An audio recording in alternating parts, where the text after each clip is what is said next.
지금 대한민국 전역에서 축포가 터지고 있습니다. 드디어 한국도 핵잠수함을 갖는다.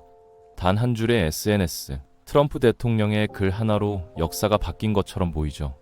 정말 확정된 현실일까요? 미국 대통령의 게시물 하나로 이렇게 쉽게 손에 들어온 걸까요? 문제는 이 이야기가 아직 시작 단계라는 겁니다. 이 환호의 순간 미국 의회에서는 이미 절대 안 된다는 반대가 터져 나오고 있고, 국제사회는 조용히 그러나 분명히 비판 성명을 준비하고 있습니다. 더 충격적인 사실이 있습니다. 사실 우리는 핵잠수함 자체를 요구한 적이 없었습니다. 그렇다면 대체 우리는 무엇을 원했을까요? 왜 이 이야기는 지금 이렇게까지 복잡하게 꼬여버린 걸까요? 오늘 이 영상에서는 트럼프의 한 줄이 왜 한국을 열광하게 만들었는지, 그리고 그 이면에서 무엇이 빠져 있고 무엇이 왜곡됐는지 아무도 말하지 않는 진짜 핵심을 하나씩 풀어보겠습니다. 지금 여러분이 보고 있는 이 환호, 역사의 시작일까요? 아니면 가장 위험한 착각일까요?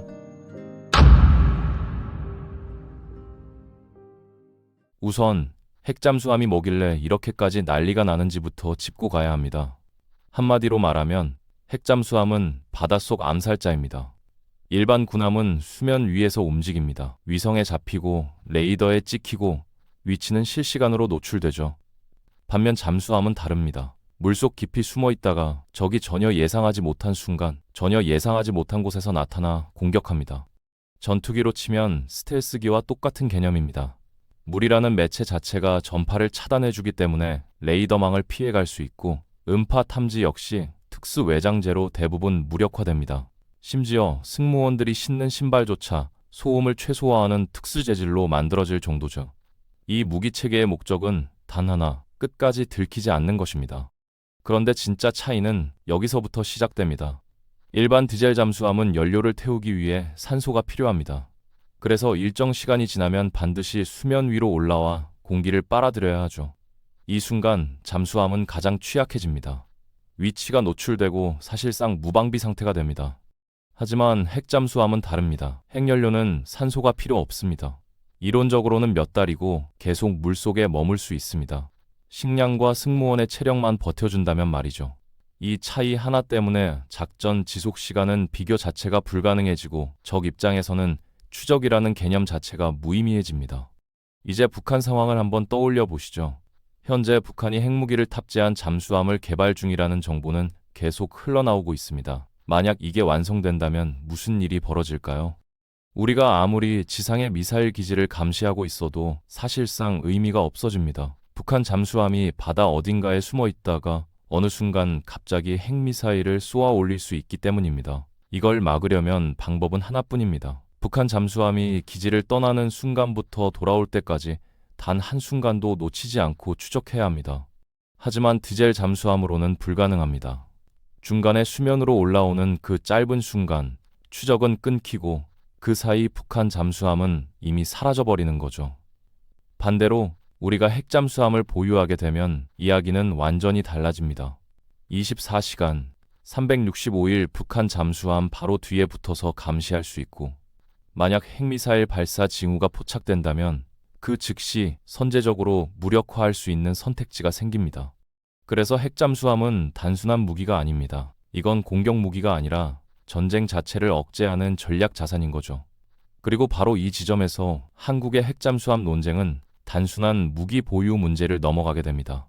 지금까지 대한민국은 핵잠수함을 갖기 위해 무려 30년이라는 긴 시간 동안 국제 제약과 외교적 압박 속에서 가능성을 모색해왔습니다. 김영삼 정부 시절 한 번, 노무현 정부 시절 한 번, 총 2차례 한국은 핵잠수함 개발을 비공식적으로 추진했지만 2번 모두 미국에 의해 중단됐습니다. 북한 못지않게 집요했다고 표현해도 과하지 않습니다. 미국의 강한 반대와 압박 속에서도 한국은 이 카드를 완전히 포기하지 않았습니다. 공식적으로는 말을 아꼈지만 물밑에서는 가능성을 계속 타진해왔던 겁니다. 그리고 올해 이 문제가 마침내 정상회담 테이블 위에 올라옵니다. 한 차례 제안했지만 성과는 없었죠. 그래서 두 번째 정상회담에서 한국은 이 요구를 다시 꺼냈습니다.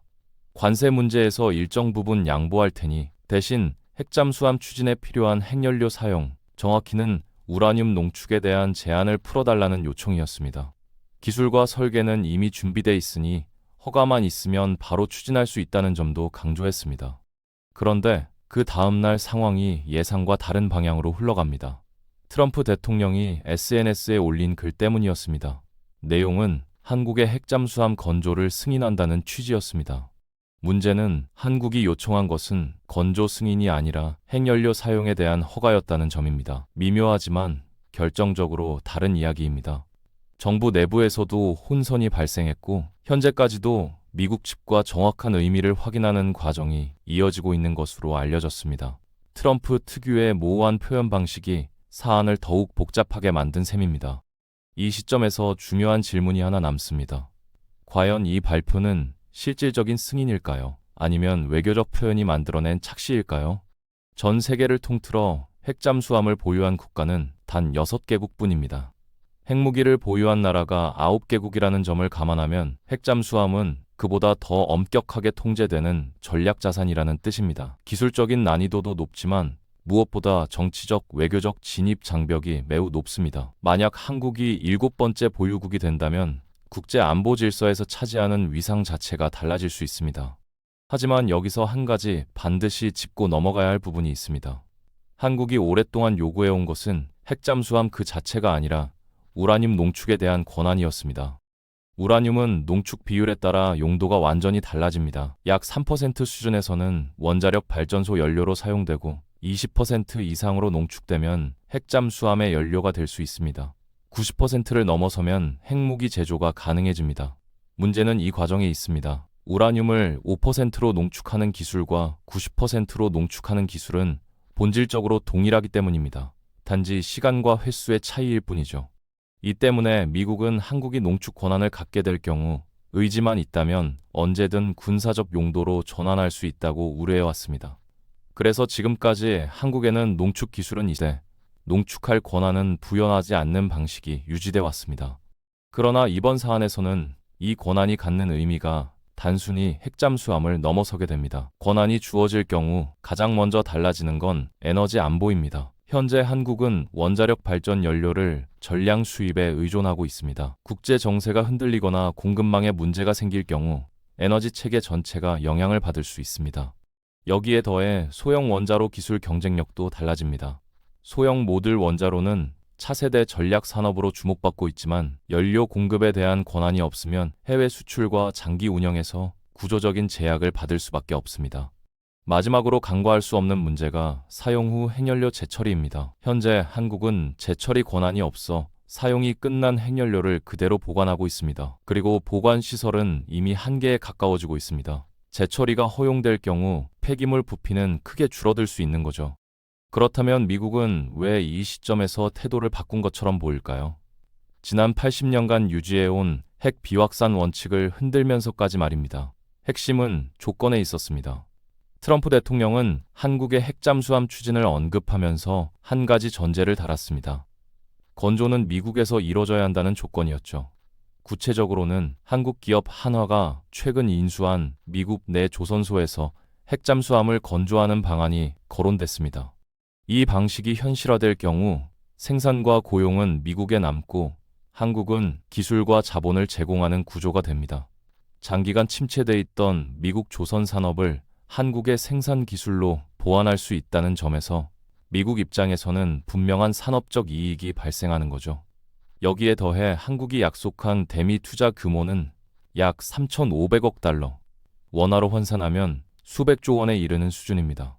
경제적 계산만 놓고 보더라도 미국이 쉽게 외면하기 어려운 제안인 셈입니다. 안보 측면에서도 상황은 단순하지 않습니다. 중국 해군력은 빠르게 확대되고 있고 북한 역시 핵잠수함 개발을 본격화하고 있습니다. 이런 환경에서 한국과 일본 같은 동맹국의 해군 전력을 강화하면 미국이 직접 개입해야 할 군사적 부담은 상대적으로 줄어듭니다. 동맹의 역량을 키워 지역 안정을 유지하는 방식은 미국이 최근 선호해온 전략이기도 합니다. 특히 트럼프가 일관되게 강조해온 세계 경찰 역할에서의 후퇴와 동맹을 통한 견제 전략과도 맞물립니다. 그러나 이 결정은 한국의 입장에서 보면 아쉬운 지점도 분명히 존재합니다. 당초 구상대로라면 핵잠수함의 건조는 한국에서 이뤄지는 것이 가장 합리적이었습니다. 이미 필요한 기술과 생산 인프라를 모두 갖추고 있기 때문입니다. 한국 조선업계, 특히 한화는 디젤 잠수함 분야에서 세계 최고 수준의 기술력을 보유하고 있습니다.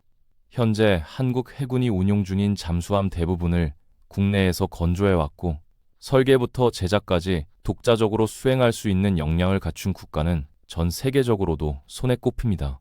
최근에는 리튬이온 배터리를 적용한 차세대 잠수함 개발에도 성공했습니다. 이는 작전 지속 시간과 은밀성을 크게 높이는 기술로 차세대 잠수함 기술의 핵심 요소로 평가받고 있습니다. 또한 업계 내부에서는 디젤 잠수함 설계를 기반으로 핵잠수함으로의 전환 가능성에 대한 기술적 검토도 이미 상당 부분 이뤄졌던 것으로 전해집니다. 공식적으로 발표된 연구는 아니지만 기존 설계를 일부 조정하는 방식으로 전환이 가능하다는 결론에 도달했다는 분석도 나옵니다. 문제는 건조 장소가 미국으로 옮겨질 경우입니다. 미국 조선업은 이미 수십 년 전부터 경쟁력을 상실한 상태입니다. 한화가 인수한 미국 조선소 역시 수년간 적자를 기록해왔고 현재 설비 수준은 상성 건조에 한정돼 있는 것으로 알려져 있습니다. 전문 인력 역시 충분하지 않습니다. 이로 인해 미국은 자국 해군이 운용할 핵잠수함조차 일정 지연과 비용 증가 문제를 겪고 있는 상황입니다. 이런 환경에서 핵잠수함을 새로 건조하려면 인프라를 처음부터 다시 구축하고 숙련 인력을 확보해 교육하는 과정이 필요합니다. 시간과 비용 모두 한국에서 건조하는 것보다 훨씬 더 많이 소요될 수밖에 없습니다. 최근 한국에서도 건조가 가능할 수 있다는 보도가 나오고 있지만 현재로서는 어떤 것도 확정된 단계는 아닙니다. 모든 것은 아직 협의와 해석의 영역에 머물러 있습니다. 그러나 여기서 더 중요한 문제가 등장합니다. 트럼프 대통령의 발언은 법적 효력을 갖는 승인이 아니라는 점입니다. 이번 발언은 어디까지나 행정부 수장으로서의 정치적 의지를 밝힌 수준에 머물러 있습니다. 조약이 체결된 것도 아니고 법적 절차가 완료된 것도 아닙니다. 다시 말해 지금부터가 실제로 가장 어려운 단계입니다. 이 사안이 현실화되기 위해서는 미국 의회의 동의가 반드시 필요합니다. 국제사회의 반발 역시 넘어야 할 중요한 변수입니다. 현재 체결되어 있는 한미 원자력 협정 하에서는 한국이 요구하는 수준의 조치가 허용되지 않습니다. 이를 변경하려면 협정 개정이 필요하고 이 과정은 행정부 단독으로 추진할 수 없습니다. 의회의 승인 없이는 불가능합니다. 문제는 이 사안이 미국 내부에서도 극도로 민감한 이슈라는 점입니다. 핵 비확산은 미국 안보 정책의 핵심 원칙 중 하나입니다. 이 원칙이 흔들릴 경우 다른 국가들 역시 유사한 요구를 제기할 가능성이 커집니다. 미국이 이를 제어할 수 있겠느냐는 우려가 이미 의회와 전문가 집단을 중심으로 제기되고 있습니다. 국제사회의 반응도 간단하지 않습니다. 이번 사안이 핵 확산 금지 조약, 즉 NPT 체제에 위배되는 것 아니냐는 문제 제기가 이미 시작됐습니다. 여기에 더해 핵 관련 거래에는 핵 공급국 그룹이라는 다자 협의체의 동의가 필요합니다. 이 기구에는 중국도 회원국으로 참여하고 있습니다. 중국이 반대할 경우 절차는 다시 한번 제동이 걸릴 수밖에 없습니다. 일각에서는 미국이 국제사회의 반발을 무시하고 일방적으로 밀어붙일 가능성도 거론합니다. 그러나 그런 선택은 오히려 더 큰 불확실성을 초래할 수 있습니다. 규범이 무너질 경우 다른 국가들 역시 핵 개발이나 핵 물질 거래에 나설 명분을 얻게 됩니다. 이는 장기적으로 미국이 구축해온 국제 핵 질서 자체를 약화시키는 결과로 이어질 수 있습니다. 결국 이 사안은 단기간에 결론이 날 문제가 아닙니다. 의회 논의, 국제협의, 외교적 조율이 이어지는 동안 시간은 계속 흘러갈 가능성이 큽니다. 그리고 만약 그 과정에서 미국의 정치 환경이 바뀐다면 지금의 약속 역시 다시 원점으로 돌아갈 수 있습니다. 지금 이 순간 국내에서는 기대와 환호가 이어지고 있습니다. 그러나 현실적으로는 아직 넘어야 할 절차와 변수들이 적지 않습니다. 미국 행정부의 의지와는 별개로 의회의 승인 없이는 어떤 변화도 실행될 수 없습니다. 국제사회의 동의 역시 필수적인 조건입니다. 설령 모든 절차가 순조롭게 진행된다 하더라도 미국 내 건조라는 전제는 시간과 비용 측면에서 상당한 부담으로 작용할 가능성이 큽니다. 한국이 30년 동안 추구해온 이 구상이 실제로 현실이 될 수 있을지 아니면 또 한 번 미완의 계획으로 남게 될지는 앞으로의 정치적 판단과 외교적 선택에 달려 있습니다. 이 논쟁은 아직 끝나지 않았습니다. 한국의 핵잠수함 논의는 지금 이 순간에도 계속되고 있습니다.